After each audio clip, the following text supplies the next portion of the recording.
Ya, perkenalkan, saya Muhammad Amin.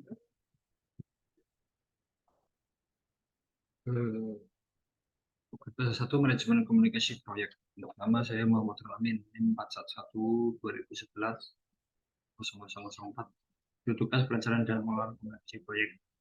Dosen pengampu Lili Holida, STMT BMP. Untuk yang pertama, pengertian dan praktik manajemen komunikasi dalam proyek produksi. Tujuan dari manajemen komunikasi dan produksi adalah memahami proses dalam manajemen komunikasi proyek, memahami manfaat manajemen komunikasi proyek, memahami dokumen-dokumen apa saja yang diperlakukan dalam manajemen komunikasi proyek. Arti penting komunikasi dalam proyek. Komunikasi yang buruk dapat menyumbang angka kegagalan pada sebuah proyek. Hasil riset menunjukkan bahwa banyak profesional TI tidak mampu melakukan komunikasi yang baik. Budaya kita tidak menempatkan profesional TI sebagai komunikator yang baik. Definisinya, manajemen komunikasi adalah kompetensi yang harus dimiliki oleh seorang manajer proyek dengan tujuan utama adalah agar adanya jaminan bahwa semua informasi mengenai proyek akan sampai tepat pada waktunya, dibuat dengan tepat, dikumpulkan, dibagikan, disimpan, dan diatur dengan tepat. Tahapan manajemen komunikasi. Perencanaan komunikasi, menentukan informasi dan komunikasi kebutuhan para pemangku kepentingan. 2. Distribusi informasi. Membuat informasi yang diperlakukan tersedia untuk para pemangku kepentingan proyek tepat pada waktunya. Yang ketiga, pelaporan kinerja. Pengumpulan dan penyebaran informasi kinerja, termasuk laporan proses, pengumpulan, dan perencanaan. Yang keempat, mengelola stakeholder. Mengelola komunikasi untuk memenuhi kebutuhan dan harapan dari stakeholder baik dan menyelesaikan masalah. Perencanaan komunikasi merupakan proses yang sangat penting dalam proyek mengingat seringnya kegagalan proyek terkait dengan kegagalan komunikasi. Membuat alih stakeholder komunikasi proyek juga membantu dalam perencanaan komunikasi. Isi rencana manajemen komunikasi adalah sebagai bentuk pengerutuhan komunikasi gagal dan yang tertera di ini. Dan berikut adalah contoh PKS proyek saya, proyek SPAD Gatot Subroto. PKS adalah gambaran yang menjelaskan tentang seluruh jenis pekerjaan, volume pekerjaan, dalam koordinat adalah jumlah presentasi persen, kegiatan pada garis waktu, lamanya waktu penyelesaian, proyek berpengaruh besar dan pertambahan biaya proyek secara keseluruhan. Kalau diperbesar di kita itu ada beberapa item pekerjaan karena ini sangat bergantung dengan biaya dan waktu. Ini harus terselesaikan berbulan ini jadwalnya ini. Agar progresnya atau stabil sehingga tidak over biaya. Itu proses perencanaan manajemen kondisi proyek penting. Perencanaan komunikasi informasi yang terkandung dalam perencanaan komunikasi manajemen antara lain kebutuhan komunikasi stakeholder, informasi yang akan dikomunikasikan, termasuk formatnya, isinya, levelnya, detailnya, orang yang bertanggung jawab untuk memberikan informasi yang dimaksud, orang yang harus menerima informasi yang dimaksud. Rencana manajemen komunikasi, informasi yang terkandung dalam rencana manajemen komunikasi, communication management plan antara lain kebutuhan komunikasi stakeholder, informasi yang akan dikomunikasikan, termasuk formatnya, isinya, level detailnya, orang yang bertanggung jawab untuk memberikan informasi yang dimaksud, orang yang harus menerima informasi yang dimaksud. Rencana manajemen komunikasi, frekuensi atau jadwal untuk menghasilkan informasi misalnya mingguan, tiap tanggal 1 dan setiap metode untuk mendapatkan informasi seperti memo, email, telepon, dan sebagainya. Metode untuk memperbarui rencana manajemen komunikasi sejalan dengan kemajuan dan pembangunan proyek. Metode untuk menyelesaikan masalah yang tidak dapat diselesaikan di bawah daftar istilah atau terminologi. Contoh di proyek saya ini ada pekerjaan pengeboran primary well. Adalah salah satu metode pekerjaan. pengeboran primer ini sebuah pengeboran materialnya, polimer air. Sebelum kita mengajukan gini, kita ada pengajuan approval material ke manajemen kontraktor atau MK. Itu udah ngikutin RKS atau tidaknya. Untuk peralatannya, propel, rigor, cloudguard, excavator, sampai pompa submersible, record personal dan safety KSE-nya. Project pengeboran itu adalah project dimulainya pekerjaan sampai akhir pekerjaan. Item-itemnya berurutan sampai dengan akhir. Berikut adalah penjelasan dari flowchart-nya untuk item pertama sampai item terakhir.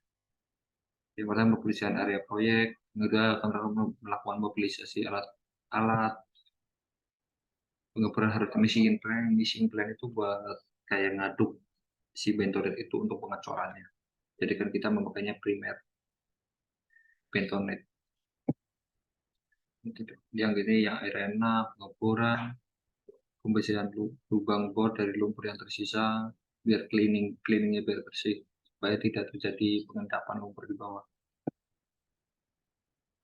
Upaya keselamatan ketiganya dan standar mutu produk.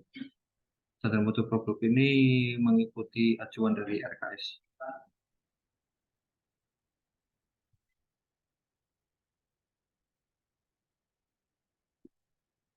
Yang ketiga, proses pengelolaan manajemen komunikasi proyek konstruksi.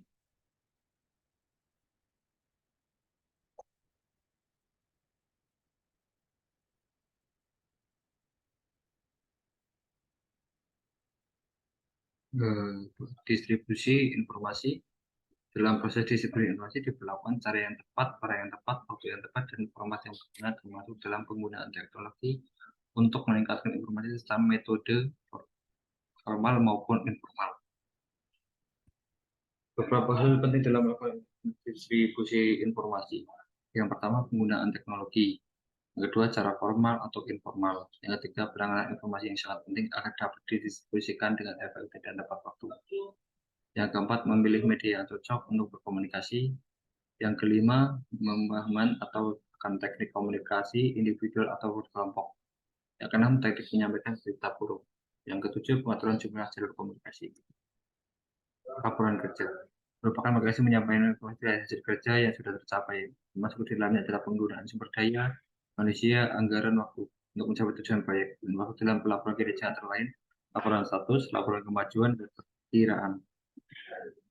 Yang keempat, mengelola stakeholder. Manajer proyek harus memahami dan bekerja dengan berbagai pihak yang berkepentingan. Belum merancang suatu cara untuk mengidentifikasi dan menyelesaikan masalah. Dua alat penting termasuk satu, metrik manajemen harapan, dua, catatan isu. Saran peningkatan komunikasi, kelola konflik secara efektif. Yang kedua, kembangkan keterampilan komunikasi yang lebih baik. Yang ketiga, jalankan rapat yang efektif. Yang keempat, gunakan email secara efektif. Yang kelima, gunakan template untuk komunikasi proyek. Mengatur kebutuhan rapat secara efektif. Untuk satu, menentukan apakah rapat dapat dihindari. Yang kedua, tetapkan tujuan dan hasil yang diharapkan dari rapat. Yang ketiga, menentukan siapa yang akan dihindari rapat. Yang keempat, memberikan agenda untuk peserta sebelum rapat. Yang kelima, mempersiapkan materi dan bantuan visual. Sampai item ketujuh, membangun hubungan. Beberapa saran dalam manajemen komunikasi antara lain, gunakan keterampilan komunikasi. Lakukan rapat dengan efektif, gunakan email. Secara efektif, gunakan template dalam komunikasi proyek, bangun infrastruktur komunikasi. Cukup contoh di pekerjaan saya rapat yang item pertama ini contoh rapat pembahasan kemajuan proyek ini saya dilakukan itu setiap hari Senin jam 10 sampai sore untuk mengetahui progres kemajuan proyek, apa-apa masalah-permasalahan yang dihadapi dalam minggu ini atau minggu sebelumnya atau yang kedepannya. Dan juga kita ada pengajuan approval laporan material karena di sini kebetulan materialnya inden dan harus impor, jadi agak ribet. Dan item baru juga di Indonesia, high density concrete atau beton dengan massa besar 4.800 kilo. Yang kedua itu ada toolbox atau safety morning, itu diagendakan kalau bagi staff itu setiap hari Kamis, kalau untuk bekerja itu setiap hari. Itu untuk menjalin komunikasi, education, safety-nya gimana. Karena kita kerjakan untuk ada kali udah mulai start galian, peraturan wall itu kan agak curam-curam gitu, dan ada pekerjaan TC. Takutnya pas angkat-angkat itu ada ketempang atau ketimpa atau gimana. Jadi ada education edukasi dari safety Nindya Karya. Yang kesimpulannya, tujuan dari manajemen komunikasi proyek adalah untuk memastikan generasi, koleksi, sosialisasi, penyimpanan, dan disposisi informasi tepat waktu dan sesuai. Proses utama manajemen perencanaan komunikasi, distribusi informasi, pelaporan kinerja, pengelolaan stakeholder. Berikut presentasi tugas besar saya. Maaf sebelumnya agak telat, Bu. Jadi Zoom recorder itu tidak bisa di-convert ke video, jadi agak susah. Harus ganti-ganti laptop dulu. Sebelumnya saya minta maaf. Minal aidin wal faizin. Selamat Lebaran. Assalamualaikum warahmatullahi wabarakatuh.